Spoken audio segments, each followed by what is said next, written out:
It all started with a feeling. A nagging, unsettling feeling that something wasn't right. At first, I couldn't put my finger on it. Everything seemed normal, at least on the surface. Madison and I had always been close, or so I thought. We'd been together for years, built a life together, and shared so many memories. But recently, things felt off. The small signs started piling up, and eventually I couldn't ignore them anymore. She'd always been the first one to greet me when I came home, to share the details of her day, and I'd do the same. But lately she'd been quieter, not just quieter, but distant. There were nights when she came home late from work, telling me she'd been caught up with something, but I didn't buy it. She'd leave her phone out and make sure she'd walk away from it if I even glanced in that direction. It was like she was trying to hide something, and I could feel it in the pit of my stomach. I told myself I was just overthinking, that I was being paranoid, but the doubts kept growing. It wasn't just the little changes. It was the way she looked at me sometimes like I was a stranger. She'd stop herself mid-sentence when I walked into the room, like she was editing her thoughts, holding something back. When she'd text, she'd hide the screen from me. I never questioned her at first. I trusted her. But as the days went by, I couldn't shake the growing feeling that something had shifted.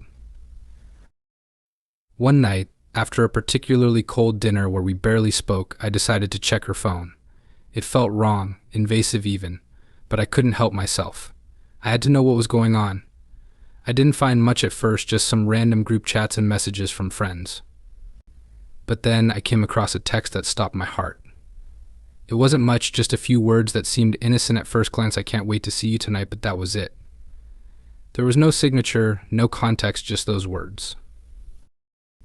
I stared at it for what felt like an eternity. Who was she texting like that? It wasn't the kind of message you send to a friend, especially when you're married. My thoughts started spiraling out of control. Was it someone from work? Another friend? Or worse, was she seeing someone behind my back? The anxiety gnawed at me, and I immediately confronted her, but she brushed it off, saying it was just a harmless message from a friend. She assured me it was nothing, but the look in her eyes told a different story. It wasn't just the message that unsettled me, it was the way she responded, too quickly, too defensively. It didn't feel like the Madison I knew.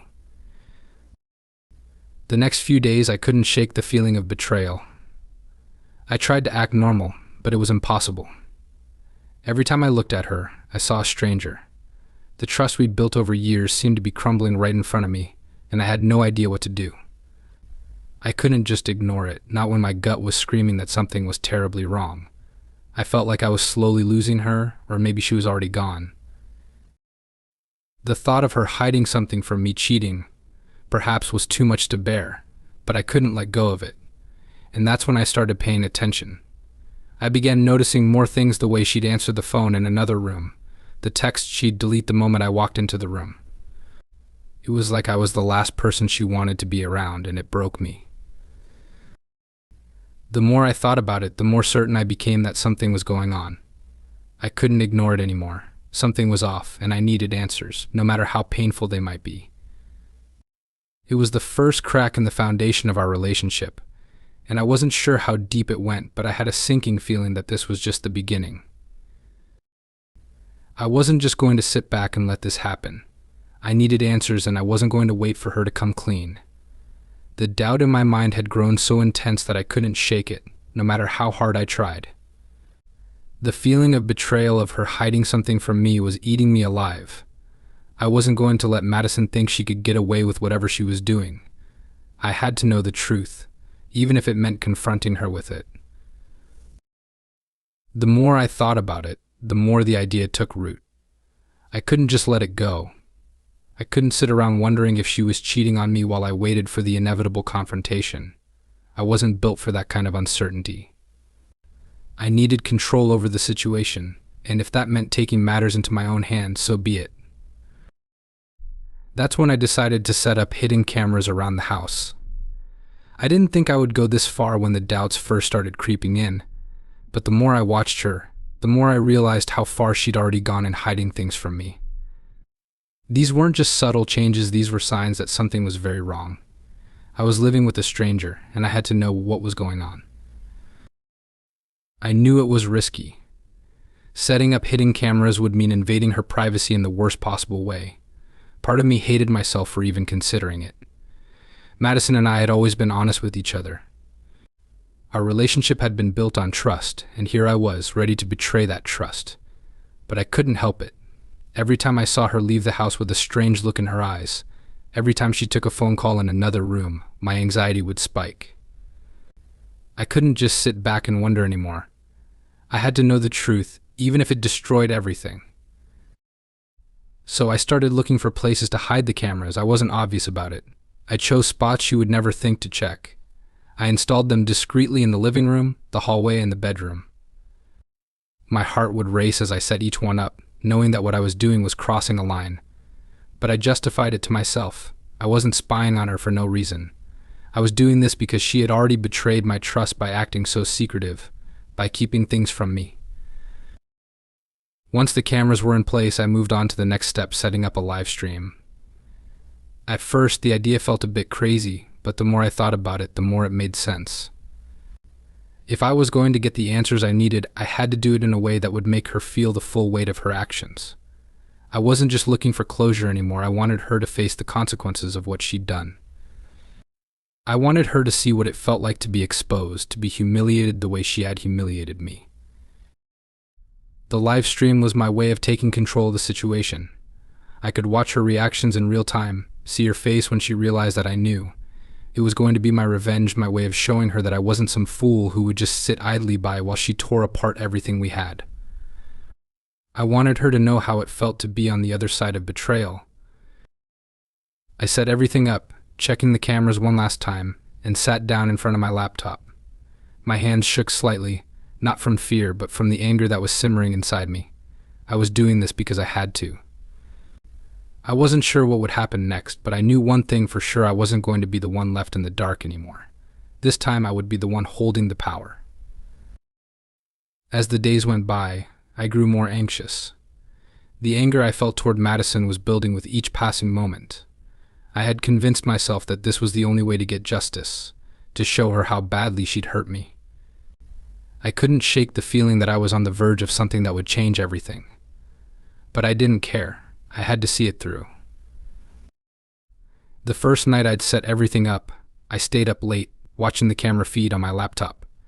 My heart was pounding in my chest as I waited, feeling like a ticking time bomb. Each minute felt like an eternity. I kept thinking that maybe I was wrong, maybe there was no one else, maybe I was just being paranoid after all. But deep down I knew I needed to know the truth, even if it hurt. I had told myself I was prepared for whatever I might see. That was a lie. You never really prepare for something like this.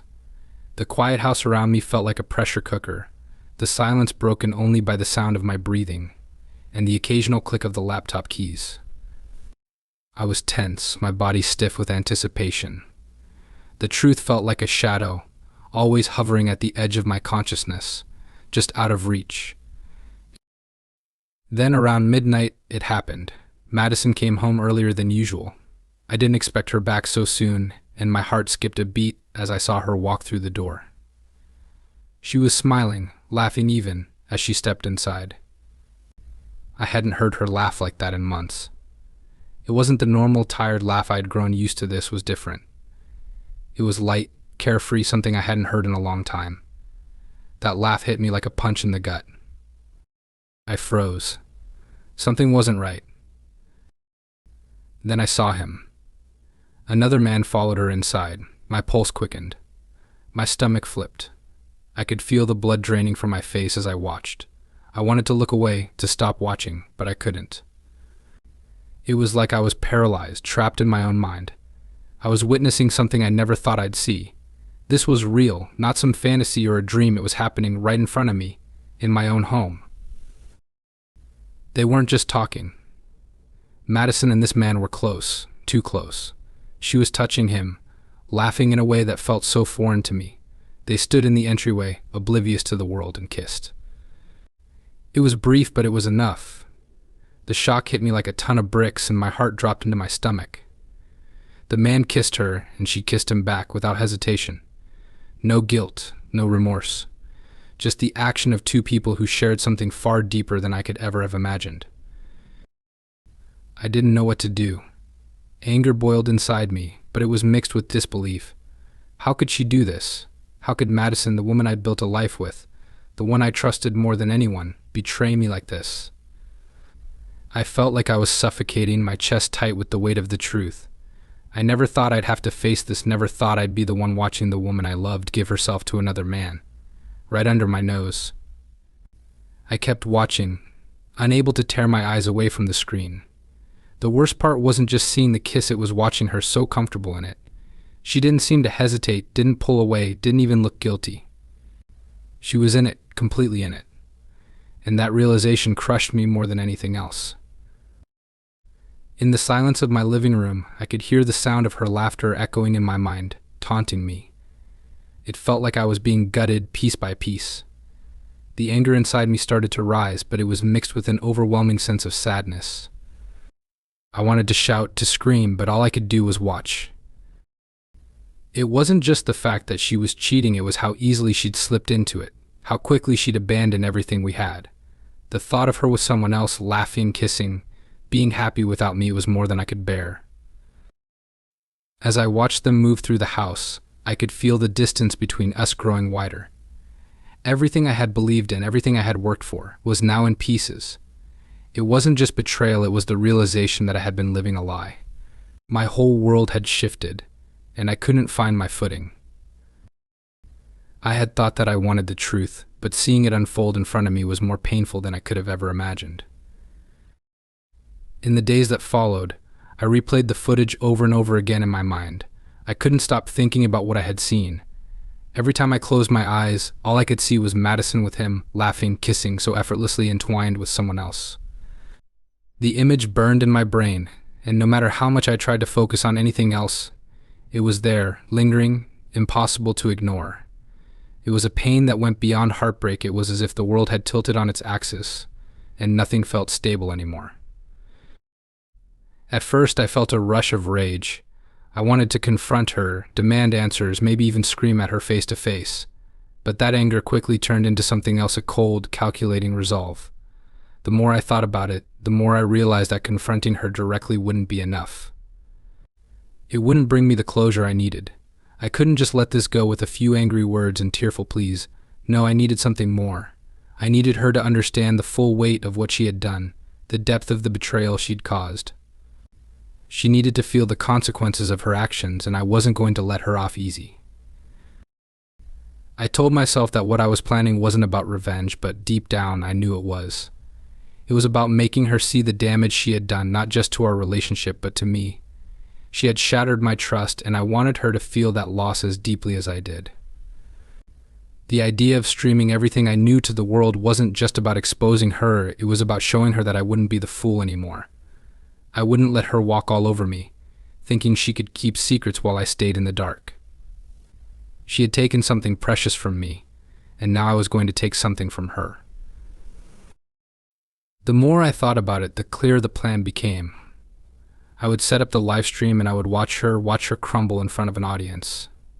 I wanted her to be exposed, to be forced to confront the lies she had been living. I couldn't just let her walk away from this without knowing how badly she had hurt me. As the day of the stream approached, the tension inside me continued to build.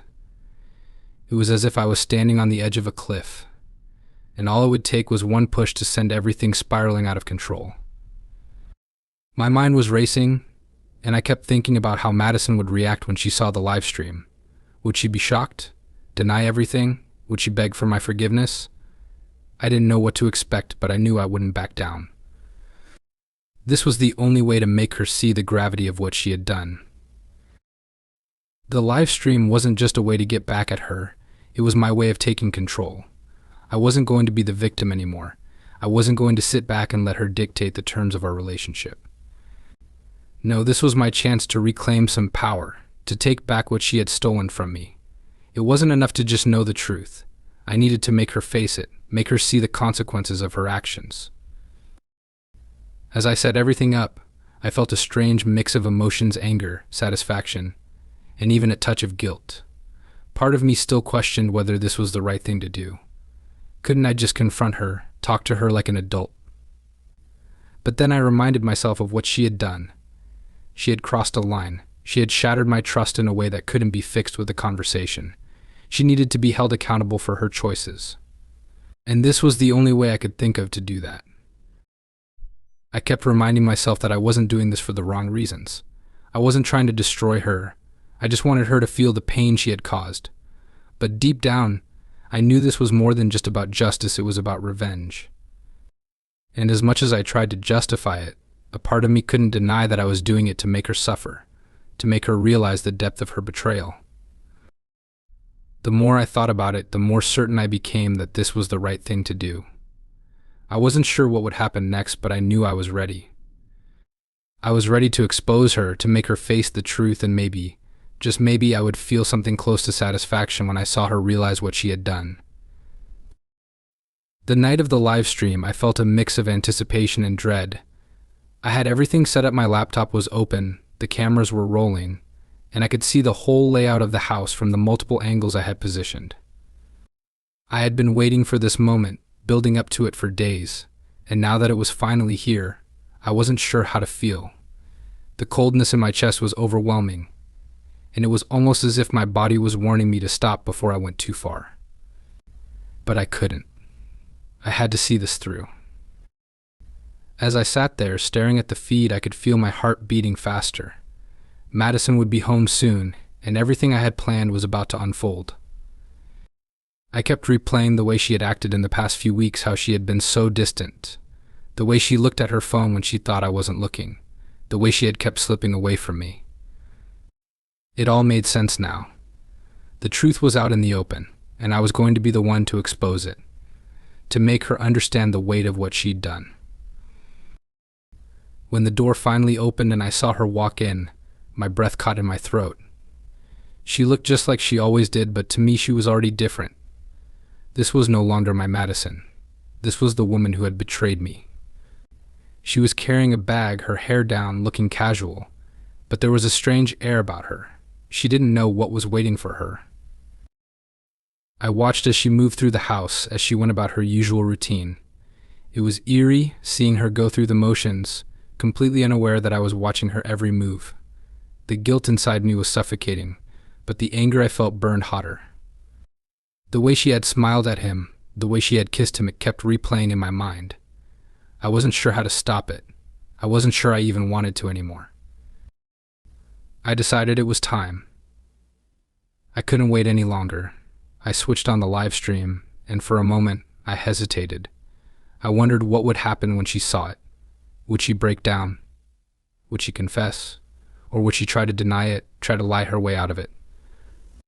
I wasn't sure what I was expecting, but I knew I wasn't prepared for what came next. I was sitting there watching her on the feed when she suddenly froze. I could see it in her eyes the moment when she realized what was happening. She had caught sight of the camera. The shock that spread across her face was instant. It was like time had stopped. I could feel my own breath catch in my throat, and for a moment, I almost couldn't believe what I was seeing. She stood there for a few seconds, completely still, like she was processing what was unfolding. Then slowly she turned and looked directly at the camera. My heart pounded in my chest, and I could almost hear her thoughts racing through her head. Her face twisted in confusion, then in recognition. And then just as quickly a look of pure panic took over. Her eyes darted toward the screen where the live stream was running. I could see her trying to make sense of it. The realization hit her harder than I expected. She knew what was happening. She knew I was watching her, knowing everything she had done. The silence between us felt like it stretched for an eternity, and I could feel the weight of every second. Then she spoke. Not to me, not in a way that would explain or apologize. No, she just stood there and looked at the camera, as if trying to gather her thoughts, maybe even form some sort of excuse. But there was no excuse. Not for this. Not for what she had done. I wanted to yell at her, to say everything I had been holding in for so long. But I couldn't. I couldn't speak because I wasn't sure what to say anymore. The betrayal was too much. The woman I had thought I knew was a stranger, and in that moment I couldn't recognize her at all. The panic on her face only grew as she began to realize the scale of what I had done. I wasn't just exposing her to me. I was exposing her to the world. I had taken control, and now she was the one who had to face the consequences. It wasn't the satisfaction I thought it would be. In fact, as I watched her struggle to process it all, I felt something else: emptiness. Revenge didn't bring me the closure I thought it would. Seeing her react to the cameras, seeing the guilt and confusion spread across her face, didn't fill the void that had opened up between us. It was clear now that whatever we had was gone. And even though I had taken this drastic step to expose her, I was left with a bitter feeling of loss, not victory. The stream continued for a while, but I couldn't watch it anymore. I shut the laptop, and for the first time in days, I was left alone with my thoughts. The power I had felt earlier was gone, replaced by a hollow ache. The damage had already been done, to both of us. I had gotten my revenge, but at what cost?